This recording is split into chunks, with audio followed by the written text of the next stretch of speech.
Rosicrucian Magic is one of just 2 books that Frater Acher released just a couple of weeks ago, and this is certainly the thicker of the 2. It's released through Quarea's own TaDehent Books imprint, and yeah, it's José Gabriel Alegría Sabogal providing the illustrations. There aren't very many illustrations inside, but the ones that are there are obviously exquisite as expected. So this is the cover. It's yeah, it's that same kind of waxy cover that the majority of the Quarea hardcovers are, the ones that have dust jackets. It's very, very nice. It's a glued spine, but it's very good quality, very high quality. The paper's very white, so yeah, acid-free paper there. And yeah, the whole feels really solid. Now this is not something that I was expecting on a print-on-demand book, is this two-tone black and kind of dark ochre red, which appears throughout. You know, every single page pretty much has this two-tone color. So yeah, actually, you know, kudos on the presentation there. I think that looks really, really good. In terms of the contents, you're getting quite a lot. Let me just have to show you these.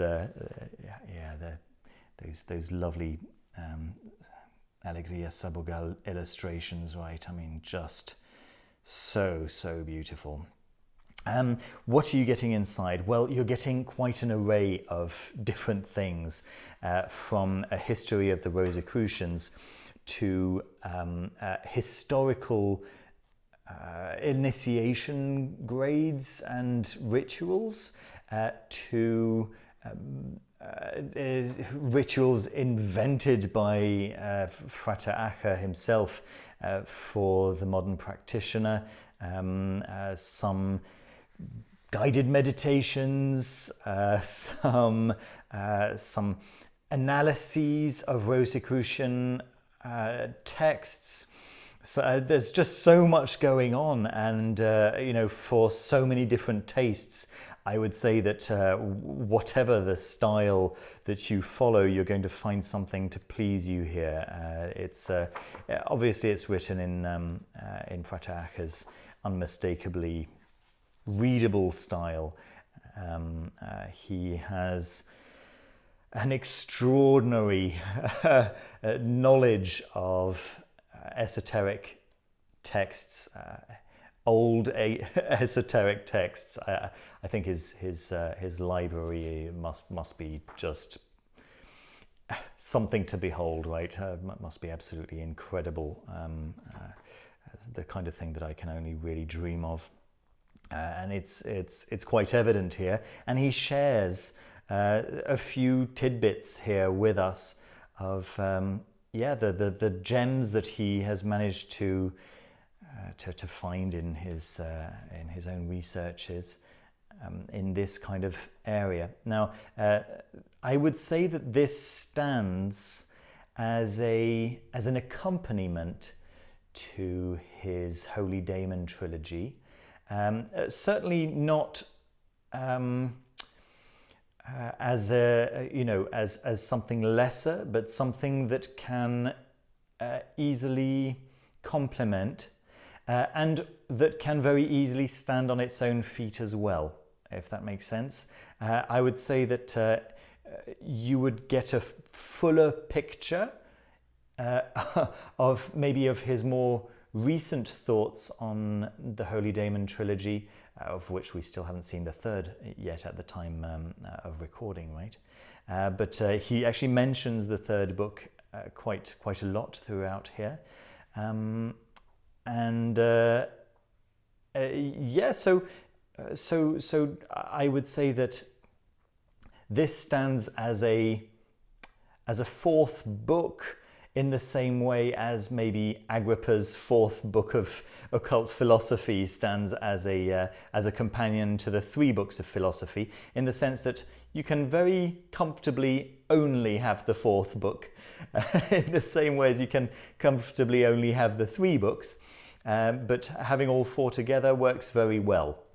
I think that's probably the best way to put it. You just saw Frater Acher's coffin there that he used in his Holy Daemon ritual. I think that's the very same picture that appears in his Holy Daemon. Oh, if I take my finger away, you might get a chance of focusing over there.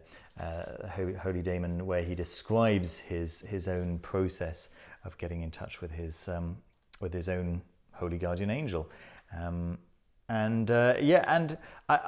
If you've read Holy Daemon, or if you read Black Abbot White Magic, you'll know his style. He likes to give you some history. He likes to give you some short texts, short classic texts, and to analyze them a little bit, and to give you some of his thoughts on why they might be useful and how they might be useful to you specifically. And also he likes to give you some workings to get on with if you're more confident and more comfortable with modern practices, right? Just a really, really nice additional book, and I'm really very, very pleased with it. I thoroughly enjoyed reading it. Thank you so much. It was great. So there we are. In terms of the dust cover itself, it's great. It's just fantastic. It is one of the thickest dust covers I've ever seen, and it's got that waxy cover which wipes clean. You probably know the ones that I'm talking about by now.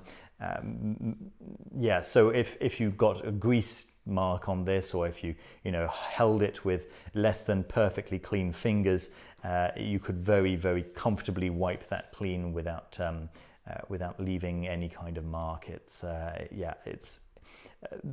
definitely my favorite kind of dust cover. This is what it looks like from the side. So, of course, that Frater logo on the top there. Here we are.